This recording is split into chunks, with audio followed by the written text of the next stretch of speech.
Imagine being the most powerful empire on Earth. Your armies have conquered vast territories. Your emperors rule millions.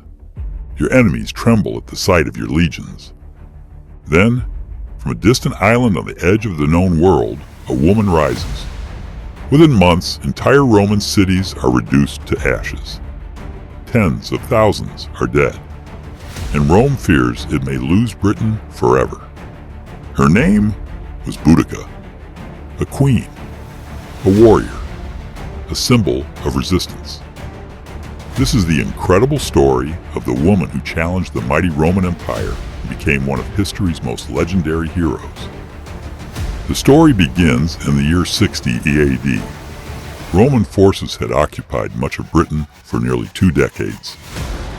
Among the Celtic tribes living in eastern Britain were the Iceni, a proud people ruled by King Prasutagus and his wife, Queen Boudica.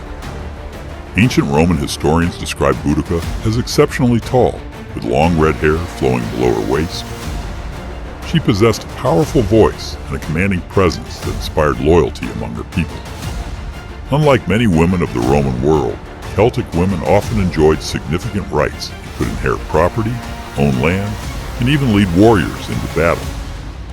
Boudica was not simply a queen by marriage. She was a respected leader in her own right. For years, the Iceni maintained an uneasy alliance with Rome. As long as tribute was paid and peace was maintained, Rome allowed the tribe a degree of independence. But that peace would not last. When King Prasutagus died, he hoped to protect his family by naming both his daughters and the Roman Emperor Nero as heirs to his kingdom. It was a diplomatic compromise. Unfortunately, Rome had other plans. Roman officials ignored the king's wishes. Instead, they seized Iceni lands, confiscated wealth, and treated the kingdom as conquered territory. What happened next would ignite one of the greatest rebellions in Roman history. According to ancient sources, Roman authorities publicly flogged Boudica. Her daughters were assaulted. Noble families had their property taken. The humiliation was devastating. But instead of breaking Boudica's spirit, it transformed her. The queen, who had once cooperated with Rome, now sought vengeance. And she was not alone. Across Britain, resentment against Roman rule had been growing for years.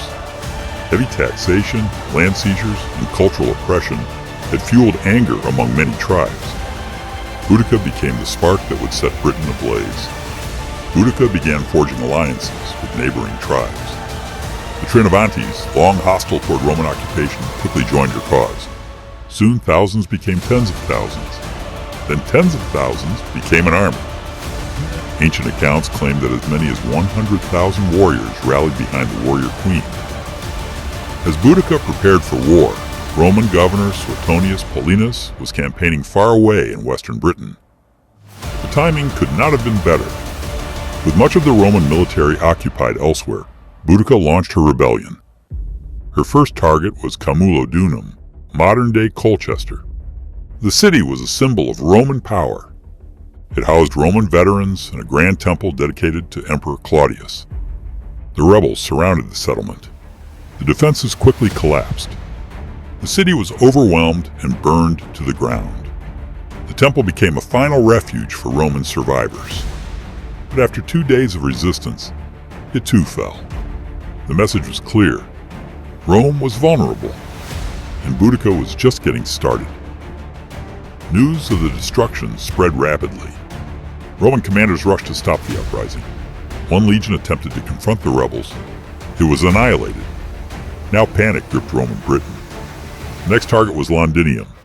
Today, it is known as London. At the time, it was a growing commercial center filled with merchants and settlers. Governor Suetonius arrived and faced a difficult decision. He did not have enough troops to defend the city. Reluctantly, he ordered an evacuation. Those who could flee were told to leave.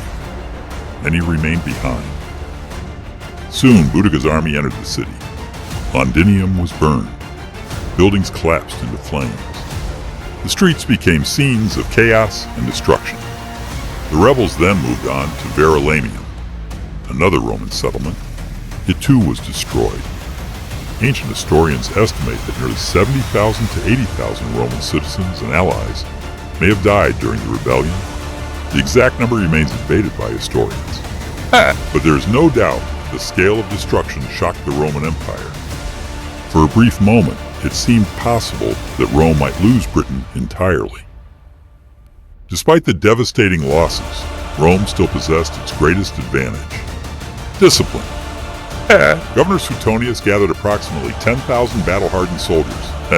Though vastly outnumbered, he carefully selected the battlefield. The location remains unknown today, but historians believe it was a narrow area where Boudica's massive army could not fully surround the Romans.